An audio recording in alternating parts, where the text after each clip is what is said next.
Oli mutukuvu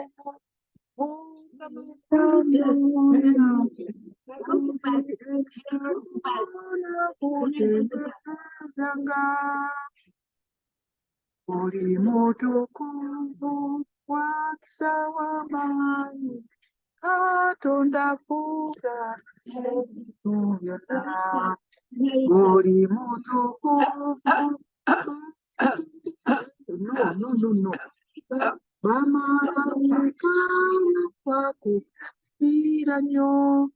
Kerubi ne Serafi bakusinza bonna. Gwe yaliwo era olibawo. Oli mutukuvu newankubadde no nga tetukulaba n'amaaso g'omuntu. Tewali mulala wabula ggwe wekka atuukiridde mu maanyi gonna.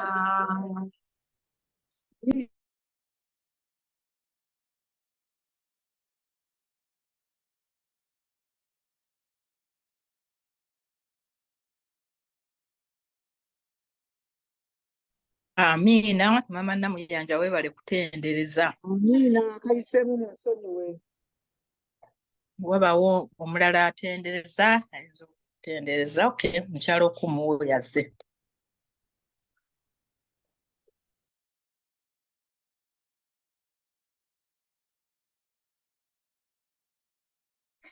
Badde kusaba ogira ogenda mu maaso. Abaana ba Katonda abalungi mbanirizaako bino mu linnya lya Mukama waffe Yesu Kristo.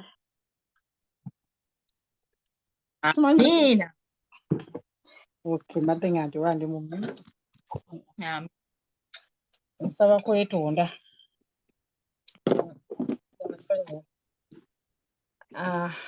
Obadde omaze okuwaayo okusaba maama wamala? Sinnaba nnyabo. Kale katwewombeeke tusabe. Katonda waffe omulungi ow'omu ggulu, Taata tukweyanziza olw'ekiseera kino ky'otukkiriza nate okujja mu maaso go kusinza n'okutendereza. Tukwebaza Mukama olw'abannaffe ababaddewo ddala okuva ku makya emisana wonna ate n'okutuuka essaawa zino ng'otukomezzaawo. Tusaba osonyiwe obutali butuukirivu bwaffe bwe tukusobezza mu kwogera, mu kukola ne mu kulowooza. Beera wamu naffe Mukama mu kiseera kino era nga tuzze okufuna ebyokukiga, nga tuzze okusaba, nga tuzze okwegayirira Katonda waffe otuwulire. Bannaffe abatannatwegattako nabo baleete. Tuwe emirembe singa ensi gy'etuwa, naye Mukama emirembe gyo. Nga n'omusumba waffe gw'oleese gw'atuwadde okuyisaamu ekigambo kyo olunaku lwa leero, Mukama muteeka mu mikono gyo, yongere okumukuuma, yongere okukuluŋŋamya. Beera wamu naye singa ffe twagala naye nga ggwe bw'oyagala. Ogulubizibwa oweebwa ekitiibwa kubanga weetuba tusabye n'okwebaza nga mbisa mu linnya eddungi lya Yesu Kristo Mukama waffe. Amiina. Waawo nja kusaba omuntu omu yekka munnamukisa atendereze Mukama n'oluyimba then mbabuulire ekiddako.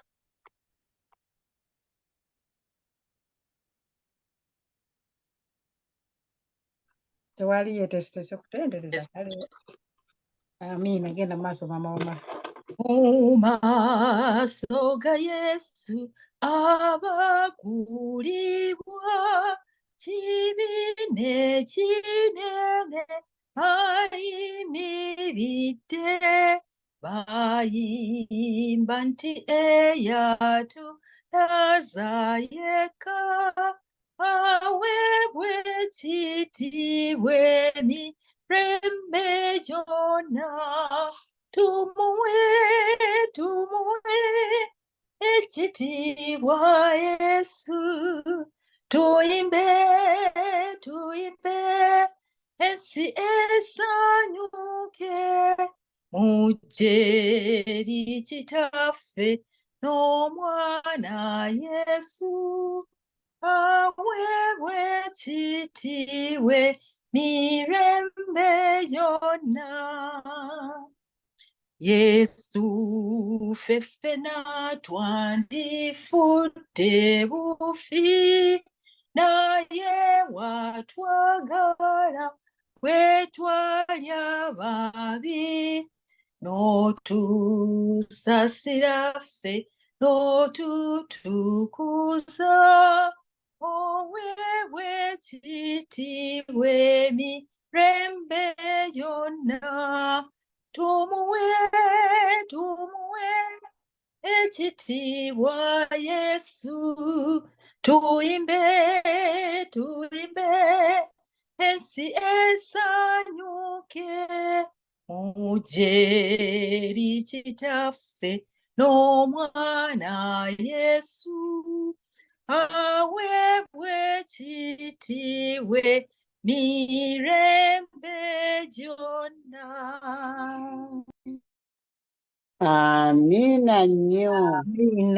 Amina tweyanziza nnyo maama w'amala olw'okutendereza obulungi bwe kutyo. Bannange nyongera okwaniriza abantu mwenna abatwegaseeko mu kusinza kuno, nsaba Mukama abawe omukisa. Abakadde baffe bammemba mwenna Mukama abawe nnyo omukisa, mwebale okubeerawo. Omusumba mu kiseera kino nsaba munzikirize nyanjule omuddu wa Mukama abaddewo ddala. Sijja kugamba nti abadde naffe kubanga ebyaddala nze sibaddeeko. Era okusaba kuno saakubaddemu n'okusiiba. Naye nga musumba waffe abaddewo okuva ku makya ssaawa 12, ku ssaawa 5, ku ssaawa 9 ate ne ku ssaawa zino 12. Twebaza Mukama Katonda olw'obubaka musumba bw'akuyisizzaamu. Musumba si mulala, musumba waffe Rogers Kaggwa, omusumba yakulembera ebya communication ku Uganda Union. Tukwebaza olw'omulimu omukulu, omulimu omunene Mukama musumba gwakukozesa. Tukwebaza olw'obunnabbi obutuyigiriza ennyo n'okutuzibula amaaso bw'oyigiriza mu kkanisa ya SDA. Tusaba Mukama akwongere omukisa ate ayongere okukuuma awamu ne famire eyo. Mu kiseera kino ssebo nja kusaba ojje oyogere eri abaana ba Katonda abeeteeseteese okuwulira obubaka bwo. Mpozi nange ayogera naye erinnya eryange nze Rose Kanyana okumu okuva wano e Boston. Musumba kati kyekiseera kyo. Mukama waffe yeebazibwe mukyalo okumu, nsanyusa okukulaba era obwedda neebuuza ono yalazeewa. Twafunye okusoomoza okutonotono okwa kamera eno naye mwatuboze neekolaakolamu akatono era kale ako keekozeekozeemu kale twebaza Katonda. Bannange mwebale nnyo, mwebale eddala okubeerawo. Mukama abawo omukisa. Nange ndi wano mu butuufu obwedda ndi ku kompyuta naye mu butuufu nkooye ate nkya mu ssaawa ntono nnyo sinankya kubanga obudde ffeno tuli mu musanvu. Ate ngenda kusomesa ba Pathfinder ne gundi project yaabwe nkyagitegeka tennaggwa era ndowooza teri kwebaka ku bwange. Naye neebaza nnyo Katonda kubanga atuwadde omukisa ogw'ekitalo ne tubeera nga bannange musobodde okubeerawo mu kusiiba kuno. Era ekimu ku byensabira ddala Katonda abawo omukisa okusiiba kuno, ebigambo bye tuyize bituyambe. Twayize nti omulimu guno tulina okugukola, tugukola mu kiseera ekitali kyangu ate nga tugukolera baganda baffe bali abali e Isirayiri. Ffe tuli eno mu Juda, naye tuli baana ba ndeemu. Era ekyatwawulamu bujeemu bwa Sulemaani. Sulemaani bwe yajeema abaana ebika 10 ne bimuvaako ne bigenda eri e Isirayiri. Ate ebika 2 ekya Yuda n'ekya Benyamini byo ne bisigala ene Yuda e Yerusaalemi. Kale nno abantu bali abali ebweru baganda baffe bennyini. Newankubadde nti twayize nti bo beefunira kabaka waabwe yeefunira binabbi ebifu ebirimba n'abifuna ne bibuzaabuza Isirayiri. Naye Katonda waffe akyali mumalirivu okulaba nga tukola ekituufu.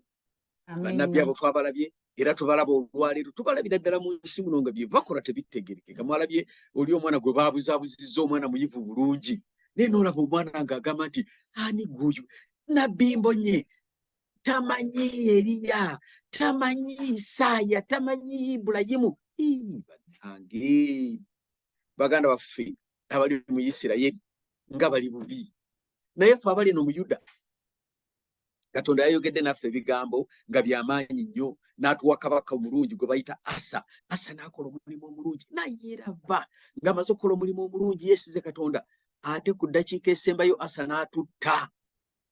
Asa kye yakoze bwe baamulumbye neerabira Katonda bwe yamuyamba luli n'amuwonya, abajaasa akakadde akamu n'amuwonya abajaasa. Ate Asa bwe yalumbibwa baganda be bennyini aba Isirayiri, ate n'agenda n'asaba obuyambi ng'abusaba mu Benikadadi essajja ekafiri. Asa yatukuze bubi nnyo, naye ebyo bye bibeerawo. Tukayenye n'abooluganda mu kkanisa, ate ensonga ne tuzitwala mu Bafirisuuti. Ebintu ebyo Katonda tabyagala, era yagamba Jeroboamu n'amugamba nti gwe manya, yagamba Asa n'amugamba nti ekyo ky'okoze oyanise, manya oyozezza n'oyanika mu ttaka, emyaka gyonna 34 gy'obadde ompereza 36 gikufudde bwereere, olutalo terugenda kuva mu nnyumba yo. Era nga bwe lutaava mu nnyumba ya Dawudi. Okusobya kw'abakulembeze baffe abatutwala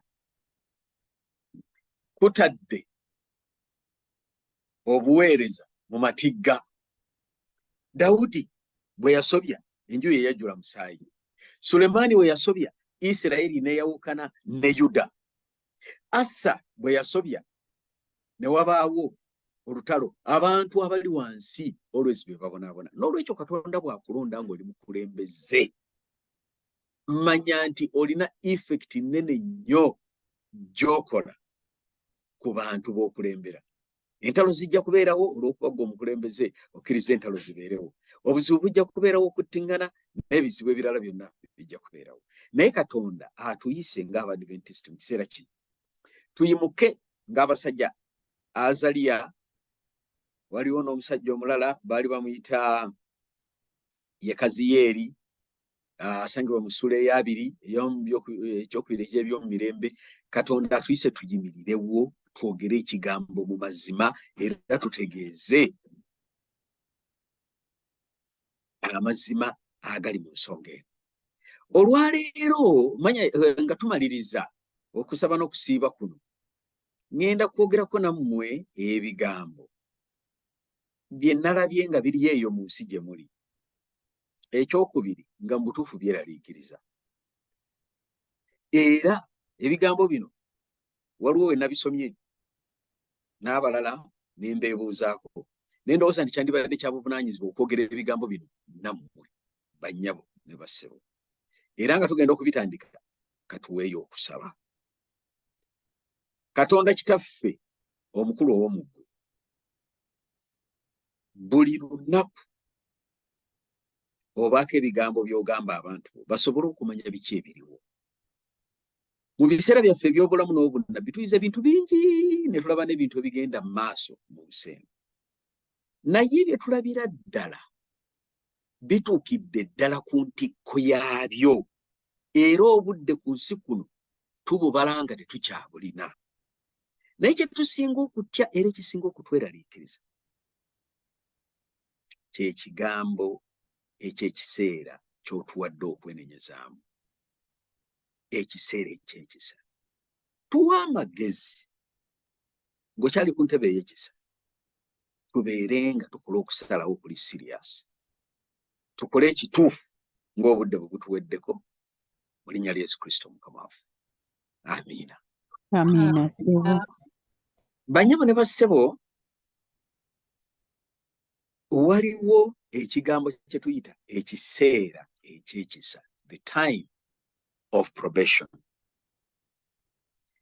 Bulijjo nnoonya quotation ya mukyala White ekwata ku kiseera ekyo, ennyambe okutegeerawo we tuli. Katonda n'ampa omukisa nengiraba, nagiraba wiiki ewedde.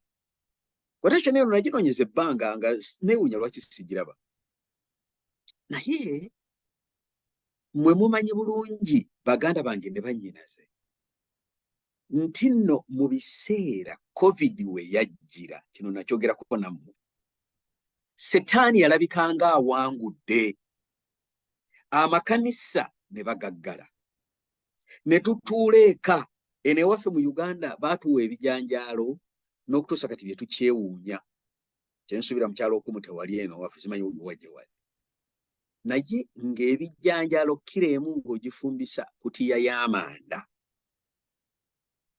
ekigambo ekyo ne kitutakuza emitwe naye banyabo ne bassebo kambabuulire nti covid setaani yamanya nti atuwangudde naye yalaba nnyo kubanga covid ye yatuukiriza obunnabbi obugamba nti n'enjiri eno ey'obwakabaka eribulula mu nsi zonna okubeera omujulirwa olwo enkomerero n'eryoka egira ki n'eryoka etuuka ako ne kafuuka akabonero akasembayo kuba mujjukire Matayo 24:14 egamba nti n'enjiri eno ey'obwakabaka eribulirwa mu nsi yonna ke kabonero akasembayo ak'okubulira enjiri then enkomerero n'eryoka etuuka kakati covid bwajje batusibira awaka ne Mukama yali mugezi Mukama aleeta software yono gwe twali tulowooza nti wankiiko zokka nkiiko owa Zoom ne software yomulala ngaawo owa WhatsApp n'ebirala ne bijja ne bituyamba okutuuka ku buli muntu yenna ate ng'abantu abo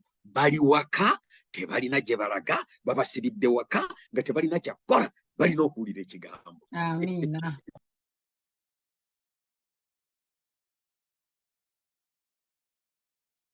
Yamba nnyo enjiri okutuuka mu buli kifo kyonna. Nze nno bwe ntunula bwe nti ne nekkaanya mu maaso ga Katonda omutukuvu ow'omuggulu ndabira ddala nga akabonero akasembayo twakamalayo. Enjiri yabuna mu nsi yonna. Okitegedde? Abantu bagaane bugaanyi, abantu babyite bya kusaaga, naye teri njiri gye etaatuuka kubanga buli omu yali atudde awaka era ng'asobola bulungi okuwulira. Twalumba televisioni zezo ne tulumba rediyo zezo, aba televisioni nga batunoonya na bunoonya, bannange mujje. Twayogera. Kaakati akabonero ako bwe kaggwa ne tutandika ate obubonero obulala obuyinza okuba nga ne mu Bayibuli tebuliimu naye nga ddala bubonero bwa nkomerero bwe buluwa. Waliwo ebintu ebyalina okubeerawo ng'ebintu bino bye birina okutandika olugendo lwe tuyita olututwala mu Sunday law. Gamba twafuna bulungi nnyo amataba ag'amaanyi agakuba ennyo Bulaaya, ate nga Bulaaya gye gaakuba gasinga kuba Germany, kuba Germany erimu emigga mingi kati gyonna gyajjula. Kaakati Germany eno ate nga yewatuula ekitebe yewali ekitebe kya Council of Parties COP gye basinziira. Kaakati ekyo ne kibaleetera okubaako bye basalawo era nga baabisalirawo mu Bulaaya. Mukimanyi bulungi ekifo Bulaaya kyekola mu bunnabbi. Mu Bulaaya mwe mugenda okuva mwe mwava akayemba akatono ne kawakanya Katonda era akayemba akatono ako ne kakyusa Sabbiiti n'ebintu ebirala byonna ebyaddawo ne kabonyabonya abantu ba Katonda ne kabattira wali mu Roma, byonna byali mu Bulaaya. Era ebintu ebisembayo tubisuubira okubeera nga bijja kubeera nnyo e Bulaaya. Naye bw'osoma bulungi ku Bikkulirwa essuula 13 eraga nti si Bulaaya yekka. Naye ate mugenda kwegattamu obwakabaka obulala. Obwakabaka obulala obwo bwe busangibwa mu Bikkulirwa essuula 13 olunya olw'12. Kakati nno simanyi oba mukyalo okumu leero y'anaasoma luli mbadde ne mukyala Wamala. Naye kaakati mugendako mu Kubikkulirwa ebintu bino mba background ndyoke ntuuke ku kyaleero. 13 meka? Ndowooza tusome 13. Waliwo obwakabaka olw'12 agambye neekoze obuyinza bwonna obw'ensi. olw'12 tandika n'olw'12 neekoze obuyinza bwonna obw'ensolo. Kale nendaba ensolo endala. Nendaba ensolo endala ng'eva mu nsi era yalina amayembe 2 agafaanana ng'ag'omwana gw'endiga. neeyogera ng'ogusota. Kaakati ensolo eno bwe Bwakabaka kyenkana obuddirira obusembayo. Kubanga jjukira nti Obwakabaka obusembayo kwe kudda kwa Mukama waffe Yesu Kristo aleeta Obwakabaka obutagenda kuggwaawo. Naye nga tebunnabeerawo, ono alaba Obwakabaka obulala obulinga ensolo. Ensolo eno teyava mu mazzi, ekitegeeza nti yava mu bantu bangi, yo yava mu nsi. Naye yalina amayembe abiri nga ag'omwana gw'endiga nga yeegonzagonza, byonna byeyogera, olaba yeegondeza ddala. Era ffe tuli ku lw'abantu, abantu ffe tuwuliriza, tuli ku demokulasiya. Naye ekyewuunyisa nti ensolo eno neetandika okwogera ng'ogusota. Olaba ate bwe tuzzeeyo mu gusota ogwalina okubeera mu Bulaaya, ate kati olaba we guzze ne gujja wano. Obwakabaka buno obwasembayo tubumanyi bulungi nti bwe Bwakabaka bw'ensi, kuno kwe kwali okuyimuka kw'ensi gye bayita United States of America. Kiki kyerikola olw'12? Neekoze obuyinza bwonna obw'ensolo ey'olubereberye mu maaso Ensolo gaayo. ey'olubereberye yeeruwa? Ensolo ey'olubereberye ye Roma, ye Vatican. Kati yekozesa obuyinza obw'ensolo eyasooka, ekitegeeza teyimiridde yokka. Soma tuwulire. Agambye nti neekoze obuyinza bwonna obw'ensolo ey'olubereberye mu maaso gaayo, n'esinzisa ensi n'abatuulamu. Ensolo ey'olubereberye eyawona ekiwundu eky'okufa. N'esinzisa. Tumaze emyaka mingi nga tugenda tutunula n'obwegendereza okulaba ebintu bino gye bitutwala. Naye okuva omukulembeze wa Vatikaano ono lwe yalondebwa mu mwaka ndowooza gwali gwa 2013, ebintu byatandika okukyukira ddala. Ne tutandika okuwulira amaloboozi agagamba nti ne Bayibuli eri outdated, tekyalina mugaso. Abantu ne baagala n'okuwandika Bayibuli empya. Twakitegeera nti baba China batandika okuwandika Bayibuli eyaabwe. Bakalimagezi ne balyoka bakola Bayibuli eyaabwe gye bayita artificial intelligence. Era ne bakolera ddala n'amakanisa gye bagenda artificial intelligence yayogera nabo n'ababuulira. Tekyakomaawo, tugenda okuwulira amaloboozi era nga gaviira ddala era omeeyo nga googera ebigambo ebigamba nti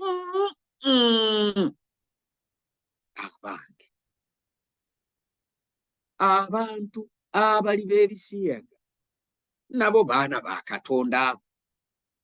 N'olwekyo kye mubamu bakola ffe tubakkiriza ne batuuka ne ku point okugamba n'okubagatta mubagatte.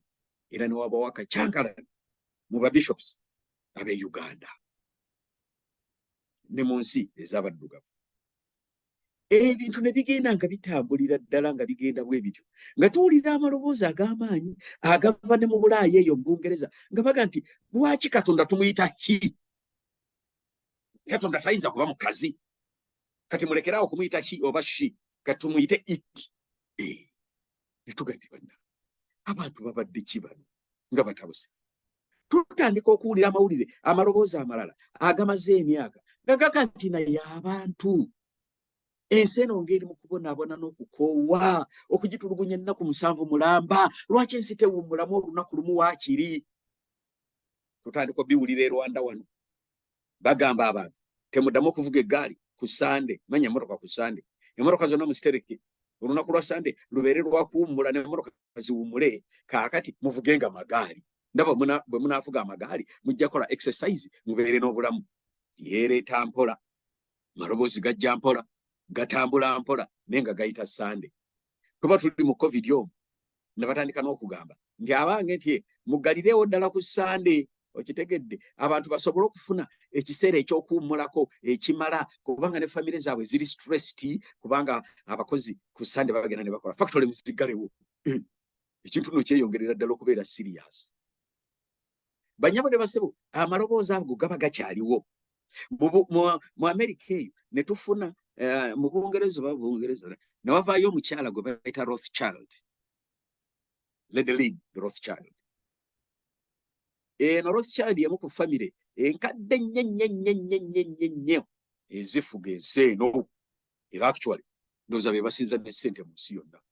Omukyalo oyo nayimuka n'alyoka akwata abasajja n'abakazi ab'amakampuni bamanager ne chief executive bonna be nabalagako abakampuni ez'amaanyi zino kampuni ezikola cosmetics zino kampuni nga Merck, kampuni eza pharmaceuticals, kampuni ez'amaanyi nga Johnson & Johnson, kampuni ez'amaanyi ddala wekitegedde nabana abakola gundi visa cards n'abalala n'alyoka abeetikka n'abatwala nga muli ne foundation beta Ford Foundation n'abeetikka n'abatwala e Roma ewa Papa ne bakola ekibiina ne baga nti Papa twagala gwoba obeera patroni waffe. Ebintu ebyo byonna nabibalaga bulungi nnyo ng'abasuubuzi abakulu ab'omu Amerika be bayimuse ne bagenda e Vaticaano okufuula Papa ono okubeera nga ye patroni waabwe.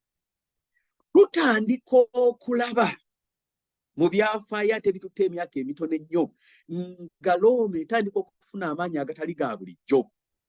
Ye wali olukiiko olw'abasawo bonna aba gavumenti abaagenda ne batuula ne bateesa okuleeta eddagala lya COVID eri ensi ennaku. Eyo gye baatuula bapulezidenti bonna gye baayitira nga bagenda ku COP eri mu Scotland. Ne basooka ne bayitirako e Vaticaano. Ne tulaba ebintu ebyewuunyisa ebitagambika.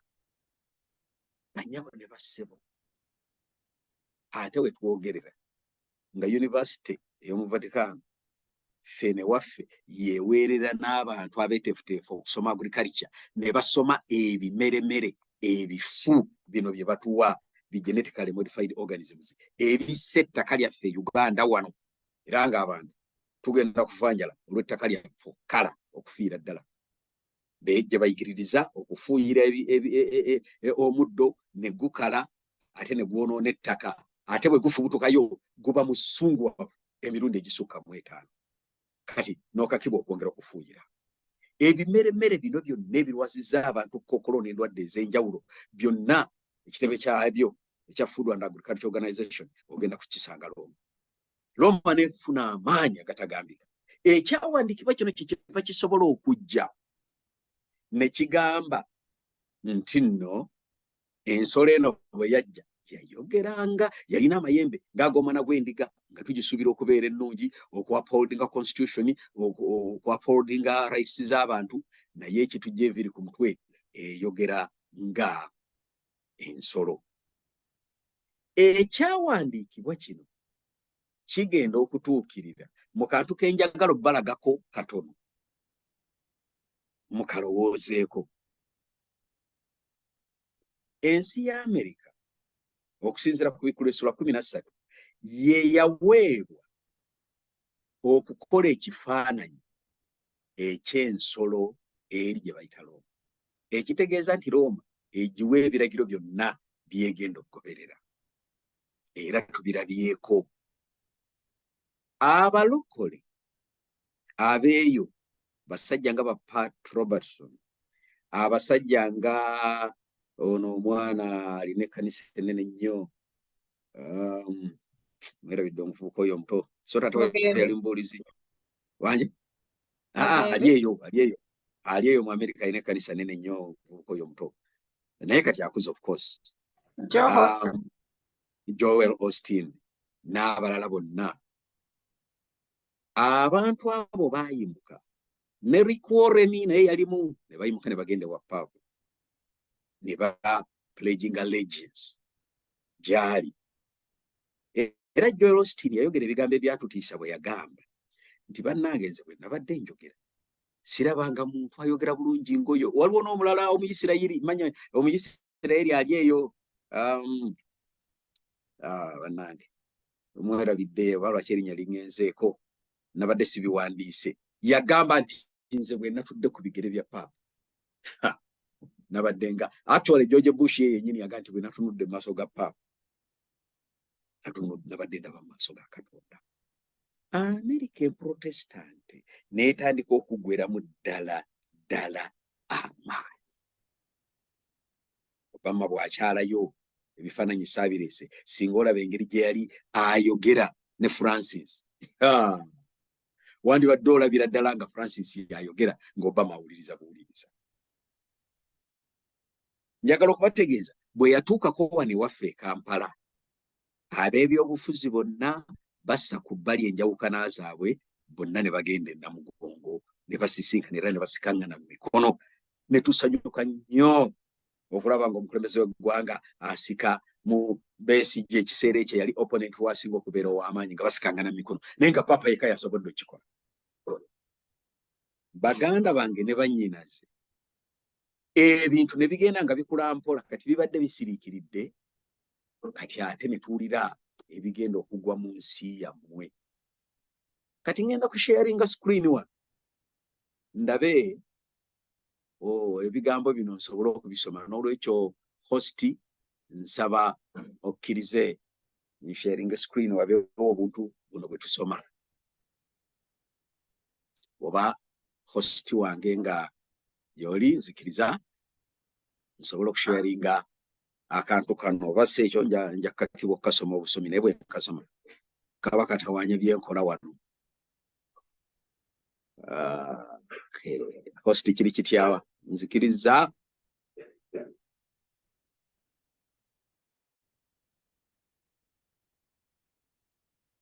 Seeko ndabe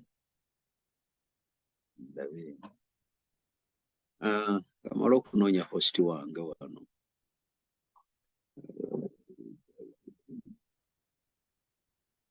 Ani host wange? Amala omulungi nga simulaba. Tolina host n'omuwano? Mukadde gyali gundi eyatutaddeko Kadde Kigula. Nange mbadde mulungi simulaba. Yalina obuyinza obwo oba mukyala Jennifer. Nedda mukyala Jennifer naye bw'oba omulaba naye simulaba. Oba Sirwanga. Kale kinkoze bubi kubanga nandibadde nkiraba wano. Kaakati nsaba muwulirize kubanga ngenda kusoma wano ebigambo. Mukyala White yawandiika mu kitabo mu baluwa letter 11 mu 1809 n'ayogera ebigambo ebifaanana bwe biti. Yagamba atya? Yagamba nti Mukama andaze bulungi nnyo nti ekifaananyi ky'ensolo kigenda kukolebwa oba kutondebwawo ng'ekiseera ekyekisa tekinnaggwa. Kanti some mu Luzungu. The Lord has shown me clearly that the image of the beast will be formed before probation closes. Quotation yona linginoonya. Naye Katonda n'agimpa. Kanjiddemu nti Mukama andaze bulungi nti ekifaananyi ky'ensolo kigenda kukolebwa ng'ekiseera ekyekisa tekinnaba kuggalwawo. Kati ekifaananyi ky'ensolo kye ki? Ekifaananyi ky'ensolo ya Amerika okukwata obuyinza n'etandika okwogera nga Looma era n'eyigganya bonna abatalikkiriza kukola Looma byegamba. Wuliriza ebigambo bino nti Mukama andaze bulungi nnyo nti ekifaananyi ky'ensolo kigenda kukolebwa nga ekiseera ekyekisa tekinnaggwako. Lwaki? Wulira wano annyonnyola. For it is to be the great test for the people of God, by which their eternal destiny will be decided. Kankavunule. Kansabe Katonda nyame kavunule bulungi. Nti Mukama andaze bulungi nnyo nti ekifaananyi ky'ensolo kigenda kukolebwa ng'ekiseera ekyekisa tekinnaggwako. Lwaki? Kubanga ekifaananyi ky'ensolo kino kye kigenda okuleeta ekigezo eky'amaanyi ennyo eri abantu ba Katonda. Ekigezo kino bwe kirijja kye kigenda okusalawo abantu ba Katonda wa gye balaga, oba mu Geyeena oba mu kuzikirira. N'atukolera ku Bikuleso lwa 13 olunya olusooka okutuuka ku 17. Bannyabo ne bassebo, waliwo ekigezo nga ekifaananyi ky'ensolo kimaze okukolebwa. Wulira bw'ayongerako mukyala White mu bbaluwa eyo11:18 n'aga nti this is the test that the people of God must have before they are sealed. Nti abantu ba Katonda nga tebanaba kuteekebwa ku kabonero bagenda kusooka kuyita mu kigezo kino ekinene. Ekigezo ki? Amerika bw'eneemala okufuuka ekifaananyi ky'ensolo ng'ekoze byonna Looma byegitumye, ng'ate Looma yo tugimanyiiko ekigambo kimu ekikulu ly'etteeka lya Sande. Bino ebirala byonna ebyobusamize ebyaki bijja mu luvannyuma, naye etteeka lya Sande lye lisooka mu maaso. Ekitegeeza nti Amerika bw'ekeera n'esalawo okuteeka mu nkola etteeka lya Sande, eba efuuse ekifaananyi ky'ensolo eri eyasooka, kubanga ejja kubanga etuukiriza eby'ensolo eri eyasooka. Naye katuddeyo emabega tuwulira ebigambo ebyo bye twayogedde. Ebigambo ebyo bigamba nti ekifaananyi ky'ensolo kigenda kukolebwa ng'ekiseera eky'ekisa tekinnaba kuggwako. Kati awo abantu beeyibaala baga nti tugenda kulinda Sande lo, kati Sande lo enajja nga tulongoosa amakubo gaffe. Ani akugamba? Mukyajjukira omusajja Asa kye yakola mu biseera eby'emirembe nga waliwo eddembe? Asa yayigiriza abantu okukwata amateeka ga Katonda, n'abayigiriza okugondera ebigambo bya Katonda, n'abayigiriza kye balina okukola. Yabikola nga Abaesiyopiya tebannalumba. Ate era Abaesiyopiya ne bwe baalumba nga baleese abantu akakadde kamu, ye nga alina emitwalo 58. Asa era teyeesiga maanyi ge n'abajaasi bali be yategeka n'abantu be yategeka obulungi ennyo okukkiririza mu Katonda, teyeesiga abo. Ate era yayita Katonda n'amwesiga, n'amugamba nti ntaasa, nyamba mu ssaawa eno kubanga ejja erinnumbye ddene nnyo. Basevensidde bannange, muwulire bulungi ebigambo bya mukyala White n'obwegendereza. Bigamba ebigambo bino bigamba nti kubanga ekifaananyi ky'ensolo ne bye kirikola ke kagenda okuba akabonero akasingayo ak'abantu ba Katonda, olwo kabaleetera okusalawo wa gye banaagenda. Abantu bangi bwe banagibwako emirimu ne balekeraawo okutunda oba okugula, bajja kuddukira ku ludda lwa Setaani, oludda lwa Sande, newankubadde bantu ba Katonda. Olaba omusajja Asa bwe bamulumba yadduka emisinde ne yeegatta n'ensi, ne yeegatta ne Benikadadi, ne yeerabira Katonda eyamuwonya abasajja bali akakadde. N'olw'ensonga eyo ekifaananyi ky'ensolo bwe kinaatuuka, abanaaba bateetegese bajja kubeera mu buzibu obutagambika. Kati abange munkoze bubi nnyo obutabeerawo muntu akontrolinga kintu kino. Ye lwaki siklayinga host one ninda bwe banyinza okuwamba ate host kisi girina kye kinsaze bannange. Waliwo ebintu bye mbadde njagala okubalaga nze nga ndabye Kaggwa waabwe. Kangome bugumi bino kansabe Katonda abayambe mbijje emitwe. Somba katunoonyeeko ku mukadde. Obudde okugenda kwebula eddakiika 2 gokka gosigaza. Kale kaakati katugende mu maaso kangezeeko okubikozesa omumwe. Katonda n'atusaasira mu kyokuyiga ekiddako oba n'afunayo akakisa n'embibalaga. Abasajja Abamerika balina ekintu kye bakoze kye bayita Project 2025. Manyi abamu ku mmwe abafaayo ennyo ku by'obufuzi bya Amerika mwali mukiwuliddeko. Project 2025. Bwe mba temundaba bulungi ngezaako tutunulira projector wano, manya computer wano. okulaba nti mbalaga ebintu bino. Project 2025 ye ki? Bwe tusoma mu Wikipedia ega nti Project 2025 oba kye bayita Presidential Transition Project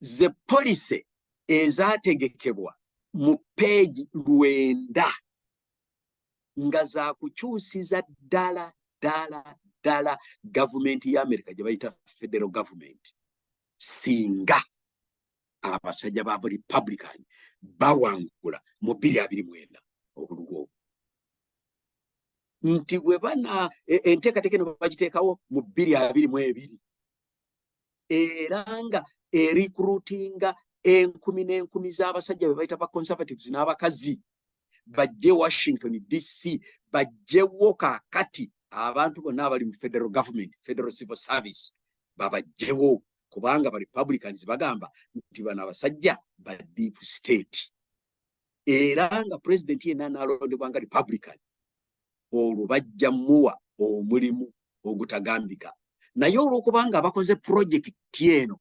basajja bonna ba Donald Trump era bali mu campaign ye eya 2024 kigambibwa nti neno nteekateeka yakuleeta Trump nti era plan eno ejja kukyusa mu budakiika executive branch byonna nga bwe mbimanyi byonna babikyuse ku nkomerero nga baakamulonda president bamuwa obuyinza obutakkirizika ng'asinga ne Department of Justice ng'asobola okusalawo kubanga bagenda nayo kugiwamba. Kampuni ekibiina kye bayita Heritage Foundation ekiweza emyaka 5 kye kigiwoomyemu omutwe gattako Turning Point USA, Conservative Partnership Institute, kitegedde ne Mark Meadows ono ya former chief of staff wa Trump kaakati ngonali mu Center for Renewal of America kaakati nkugambye abasajja bali muno bangi balinga bulolo ebintu bino mbadde njagala okubibalaga ne video mugirabe mumanyire ddala abasajja bano kye bateekateeka okukola. Pastor gezaako ku requesting ndabo bansobola okugera. Kale kankakebere wano. Kankakebere wano. Ogambye ku requesting? Yeah, kankebere wakayiza okwako kye kavaamu. Kati njagala kisumuluzo. Kya digiti no kuva ku 6 kutuuka ku 10 tezizannya.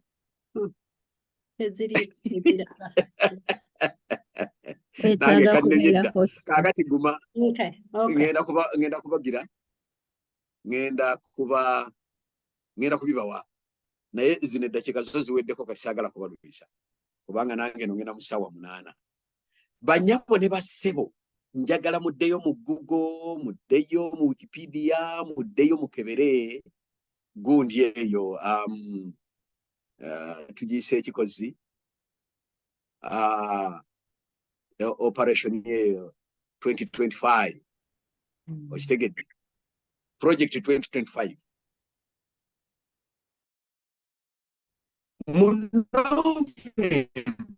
ndowooza mwe mugenda okulondera I don't know naye bwe banaamala okulonda bwe bati Trump ne kamutanda n'awangula ogwo ogutabo gwe baawandiika abasajja mulimu no ne gundi wa conservative Dr. Benjamin Carson oyo mwadimiti naye mwali mu kukola kidraft ekyo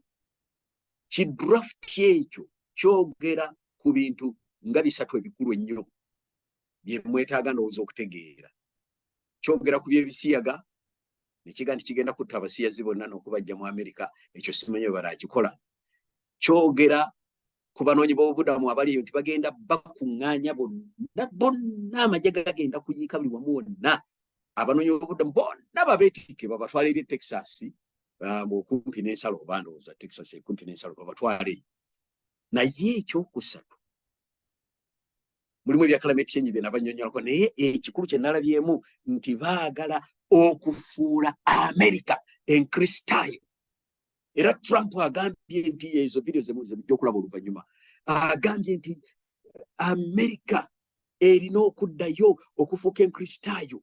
Kaakati abalokole bonna bamwegaseeko dda, bali omwo, bamutuma ebigambo, bamutuma bino, bamutuma biri, nti ssebo ensi yaffe olina okugifuula enkristaayo, kubanga ono Biden yabadde agyonoonye bwonoonyi, tulina okuddayo obukristaayo bufuge. Kaakati ebyo byonna ebyokweyogeza ebyo, amazima gali nti Trump agenda kuteekawo amateeka. Kwegamba amateeka gonna ganyera kuggwera ku ye. Ye yagenda okufuuka etteeka kasita ekyo ki project 2025 kiyitamu. Mugende banyabo ne bassebo mu kisome. Mugende mu kyegendereze. Mugende mu kitegeera. Project 2025 egenda kuwa Trump obuyinza bonna. Era bannange twesabire newankubadde ne ba Democrats nabo tubalebe bye batukoze bitiisa n'okutiisa. Kubanga batufudde batututte nnyo mu ekereziya nekola n'ebyamaanyi bingi nnyo kubanga bakatolika bakugu. Naye banyabo ne bassebo Trump kakomawo omulundi guno. Eddalu lyonna lye yaleeta oliro yalumba Congress ligenda kugira ddala mu bujjuvu lyonna. Aweebwa obuyinza zigenda okuwera January 6 ng'abasajja bano bamaze okuwamba Amerika. Ba Democrats bagamba nti okulonda tugenda kuba kutuufu. Ne ba Republicans bagamba okulonda tugenda kuba buli awangula agenda kwakanya munne. Ellen White quotation yo sigirese naye yalaba civil war ngegwa mu Amerika. Naye bw'otunuulira abasajja bano ebigambo bye boogera ebyeddalu, Trump ne ttiimu ye ebyeddalu byeyogera, naye nga nabali ba Democrats nabo manya nabo bye balayira, olabira ddala ng'abasajja bandyereetamu olutalo munda olunaasobola okunafuya obulungi Amerika. Ate jjukira nti bino ziri ensi endala nga China be bayita ba BRICS kye baagala era kye baluubira. Njagala okwetegeeza baganda bange lwaki mbagambye ebigambo bino bya Project 2025 kubanga Trump bw'afuna obuyinza bwonna nga yeetooloddwa abalokole bano abangi ennyo abamwetoolodde bonna nga bwe mulaba baakukuta nabo ne vidiyo zonna tuzirina. Ekyo kitegeeza ekintu kimu nti baagala musaba Sande etongozebwe. Ebyokutiitira byonna ebibaddewo kubanga zino ensi zonna zo zibadde ziri mu kuwagirira Sande. Naye newaffe e Kampala ssebo batandise otuwa amateeka nti Sande mu Kampala temujja kuba kuvuga motoka. Kati ne beeteesateesawo temujja kubaamu obutale. Kati mujja kuba buli luguudo olunaku ajja kuba katale nga tukukkirizamu gaali zokka. Naye mpola mpola ebyo byonna bijja kukyuka. Ambategeeza abantu ba Katonda amaloboozi ga Sande geeyongera okuyimuka buli lunaku. Ebibiina eby'abakozi nga bigamba nti olw'Essande lwe tuba tulondawo okuwummula abantu bano bakole okuva ku Mande okutuuka ku Saturday nga tebasazizzaamu. Okuyita kwe tuyise batuyamba abaana baffe baleme baba bigezo ku Sabiiti nakwo kugaanye. Abasajja bano olabira ddala nga bapromotinga Sande. Kaakati alina okukiyisaawo, alina obuyinza n'amaanyi n'emmundu n'amateeka ya Amerika. Kubikkulirwa Essula 13:12 ne 13 kirugamba kyetuvaluga nti n'akaka bonna. Trump tagenda kukozesa mirembe. Era ffe newankubadde tuli wala okuva ku muli ffe tetumwesungamu n'olunaku n'olumu kubanga tumanyi bw'agenda okuloolinga out amateeka ge nga ye yafuuse etteeka. Waliwo ke nabadde njagala okubasomera omusajja wa President Bush newankubadde nga naye wa Republican naye yali yakitinga n'ayagamba ebigambo bino bamuyita David Ayer, the Deputy Attorney General under George Bush. Yagambye nti Project 2025 erabika ng'ejjudde ebirowoozo ebireetera ebiwa Donald Trump obuyinza to function as a dictator. Nti ebintu byonna bye twateekawo okurestraininga sisiteemu yaffe ereme kutunyigiriza byonna byateesa mu project manya 2025 byateesa okujjawo n'amateeka g'eggwanga lino gonna agajjewo. Nti bye tuwulira ku Project 2025 eya Donald Trump bitulaga nti yeeteekateeka okukola ebintu bingi nnyo ebinaasobola okujjawo empisa ennungi ze tubadde nazo. n'amaliza naga nti if Trump were to be elected and implement some of the ideas he is apparently considering, no one in this country will be safe. Oyo Deputy Attorney General owa George Bush ali mu kibiina kye kimu ne Trump. Naye aga nti singa enteekateeka zino omusajja kamutanda n'aziteeka mu nkola, mbakakasa mwenna tewali kuffe agenda kuba na mirembe. Mu butuufu kino naye maama nze obudde atalina kansabe busabi Katonda anyambe musharingeko ke musharinga. Kati eyo ye reaction gye mbadde nsoma gye mulabaawo. Egamba nti line esooka nti if Trump were to be elected and implement some of the ideas he's apparently considering, no one in this country will be safe. Kakati kandabe oba kano munakawulirako ko. Kwenzi mwangambye kola kishare sound. Kale. Kandabe oba ko munakalabako. We have a secret weapon. This time, we have Project 2025. We want to make sure that the plans that are in place have been vetted so that the person knows not only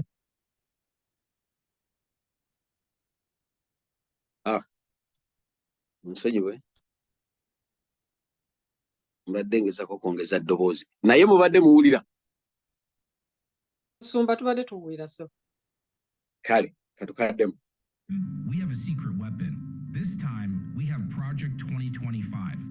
we want to make sure that the plans that are in place have been vetted so that the person knows not only what argument and excuses come in their way, but what the answer is, and have the trust of a movement-wide effort led by the Heritage Foundation to make sure that they know that it's credible and it's conservative. Things aren't going to change unless you commit to serving our country. But this has never happened in our movement. We've never had this coming together of the entire movement to prepare for one event, day one, January 20th.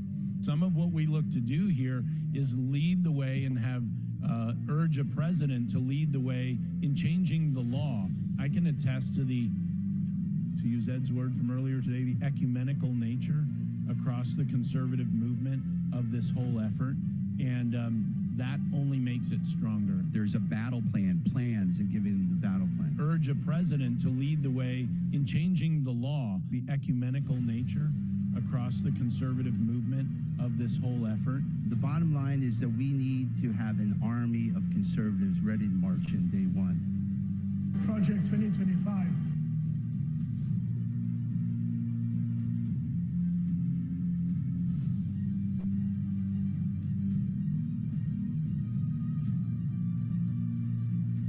Ebigambo ebyo biraga bwe bagenda okulumba sabbiiti okusinza okuwumula kwonna kubeere ku Sunday. Trump yeetegese okukola ebintu ebyo byonna. Banyabo ne bassebo, ebitabo byonna ebyogera ku pulojekiti eno biraga nti nno baagala n'okukkiriza Trump yaaba akufuga. Okukkiriza kubeere nga kufugibwa President wa America. Nze bwe ntunulamu omusajja agambye January 20th, nze ndabira ddala ng'ebigambo by'okuleeta etteeka lya Sunday bituukidde ddala.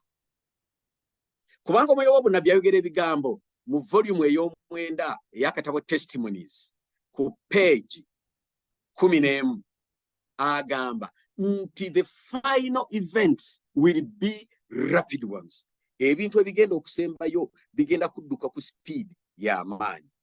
Kati katugambe nti Trump azze afuuse president. January 2 bana abasajja ne January 2 ziyinza obutatuuka. Betefutefu January 2 obiteeka mu nkola naye nga bagenda kumachinga to the capital. Bajje bakyuse government mu maanyi ag'entiisa. Buli yenna abaddewo bamugjewo kubanga bamuyita deep state. Bateekewo amateeka agabwe president waabwe bamutuuze nga tagambikako talumikako mumwa. Kati omusajja kyavudde agamba Donald Aya deputy general attorney general deputy attorney general ku George Bush naga nti bassemu omusajja ono bannange singafuuka pulezidenti enseena egudde mu katyabaga ke tutalabanga yakyogedde nga omukulembeze yavaako kubanga Trump yabasuubiza nti tugenda kuddayo tufuukule buli president n'ensobi ze yakola tubasibe kubanga mujjukira babadde bamuli bubi nga bamuyuuya bamuzeeno mu kkooti newa kati agaye nti bw'anaddako bonna ab'emabega kyagenda obbakola tebajja kyagala ate atandika n'ono aliko kati kyova olaba nti balina olutalo bademokrasi baga nti kale mujje tugenda kulwana mujja kubba obululu nabali baga nti ate nammwe bwemuwangula mujja kuba mubbi obululu banyebo ne bassebe ekiseera ekigenda okuddako era eno eti yaga nti wagenda kubeerawo civil war naye ekigambo ekikulu kyenjagadde okubalaga wano nga tutuuka ku nkomerero y'ebigambo bino byenjogera kyenjagadde okubalaga nti nno byebigambo bya mukyala White kanzire mangu wano mbadde sirabye essaawa nti nadde njijjeeko Trump olutuuka mu ntebe Amerika ejja kuba mu busibe era ajja kusiba buli gwasiimye kati abalokole bali awo bamuzengeredde olwo bayise mangu etteeka lya Sande kati Ellen White yagamye nti kye twasoose okusoma yagambye nti for it is to be the great test for the people of God by which their eternal destiny will be decided. Ne ulirize ebigambo bino gw'abadde ajaguza n'aseka n'aga nti kaninde Sunday law ejje kubanga mwe wawunabi yagamye nti Sunday law oba ekifaananyi ky'ensolo tekijja kukolebwa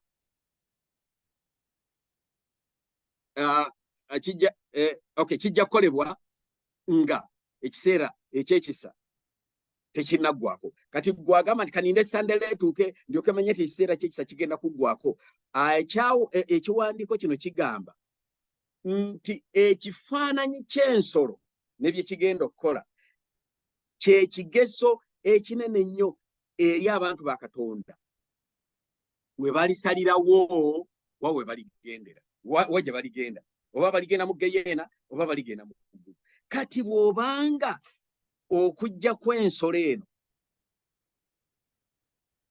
kye kigezo ekisalawo gy'olibeera emirembe n'emirembe kitegeeza ki nti awo we kijjira we basalirawo w'oligenda ekyo ekitegeeza nti probation yo awo weekoma banyebo ne basiba omumanye ekintu kino bwe kitiisa kitegeeza nti gye tulibeera emirembe n'emirembe eternal destiny kisalibwawo ng'etteeka lya Sande liyise n'osalawo oluuyi kikwonoobeera era kitegeeza nti gy'onoobeera bwe wasalibwawo kitegeeza ekiseera kye ekyekisa kiba kiweddeko basevenifidde bannange sibaga nti kino kye kigenda okubeerawo naye kye mbagamba kimu nti omwoyo w'obunnabbi talimba akabonero ke tulabirako ddala nga Trump ayagala okweddiza obuyinza bwonna abeere nga yasalawo ne JOS nga bagita gundi justice department justice nga naye agisinga obuyinza aba afuuse n'akyemalira era ng'asobola okusalawo nti mwenna enkya musinze ku Sande Saturday mwenna muddeyo ku mirimu ajja kuba n'obuyinza obwo bwe baagala aba project 2025 okumuwa era baagala biteeke mu nkola mu January 2025 mbatunuulidde abooluganda nga mbalabula nti ekiseera ekyekisa mu mbeera efaanana bw'etyo tekikyaweza mwaka ekyo kiba kitegeeza nti ekiseera ekyekisa tekikyaweza na mwaka kubanga bo balibo baagala kuyingira mu November January 2 watuukira oba president walayirira Katonda yekka yamanyi nga baamaze dda okukyusakyusa ng'ebintu babimukwasa bukwasa nti kyusa kino mangu kituufu bitwala ebbanga kituufu process ebeera weeri naye gwe ekizibu kyo kiri kimu ekiseera kyekyo ekisanga Museveni sidde kiba kiweddeko. Ekitegeeza tulina kubeera na bulamu bufaanana butya. Ekitegeeza tulina kubeera na mbeera ki mu bulamu bwaffe. Ekitegeeza tulina kubeera abantu bafaanana batya ng'enkomerero bwetuukidde ddala. Bannange mu kusaba n'okusiiba kuno nsaba Mukama mumwegayirire obanga essaawa gye tulabako etuukidde ddala nga nakyemalira anaatera okulondebwa era nga bwe twakiwulira nti Amerika eriyogera ng'ensolo newankubadde ng'erina amayembe nga tugenda tukirabire ddala kituukirira omusajja byayogera wanda muliro ayagala kusiba n'ono aliko ne famire ye yonna ayagala kugisiba alayidde agenda kukwata bapulezidenti bonna abavaako naye batulugunyiziddwa nabo abatulugunye. Bannange ekigenda okujja si kyakusaaga byonna bye mbadde mulowooza nti ddende mu Amerika bigenda kuggwaawo kubanga ebyo ebintu byayogerwa mukyala waitu era tetubibuusabuusa. Ate ng'ennyini yagamba mu Testimonies volume 9 page 11 nti ebintu ebigenda okusembayo bigenda kubeera ku sipiidi y'amaanyi. Bannange betusiibye nabo olwaleero naawe ayingidde obuyingizi ku ssaawa eno manya nti obudde buweddeyo. Tebatukkiriza kusetinga dates, no. Okusetinga date y'okudda kwa Mukama waffe no tetugisetinga. Naye ebigambo bye tulabirako ddala n'amaaso gaffe nti bituuse byandibadde bituzuukusa. Project 2025 erina enteekateeka ey'okutuyingiza mu mateeka amakakali nga mulimu ag'abanoonyi b'obuddamu, mulimu ag'abaliga by'ebisiyaga, mulimu amateeka aga refugees, human rights, environment, nga mulimu n'amateeka ga Christianizing America okugifuula ekristaayo kifuba. Abo mwe mujja okugendera Sandelo. Baganda balina banyinazi nze mbasiibudde. Ekigambo ekiriwo mu butuufu bwakyo obudde butuweddeko. Nkibalekedde mukirowoozeeko kubanga ebigambo byonna byetwogera tubasaba mbirowoozeeko mulabe Katonda bw'anaabitambuza. Katonda atusaasire kintu kireme wako bugwi nga bw'atuwadde omukisa okukimanyaako. Katutunulire ebyobufuzi n'obwegendereza nga tusaba Katonda atuyambe. Naye tamalirize okusiba kuno n'ebisuubizo ebyesigika. Ekisuubizo ekisooka kyembabulira buli lunaku kirimba Filipi ssuula 4:6. Temweraliikiriranga kintu kyonna kyonna naye buli kintu kyonna kyonna musabanga n'okwegayiriranga bye mwagala bitegeeze bweri Katonda. Mu kweraliikirira kwe mulina olunnyo lw'omusanvu luga nti n'emirembe gya Katonda ekisinga okutegeerawo kwonna ginaakuumanga emmeeme zammwe mu Kristo Yesu. Temusobola kwekuuma.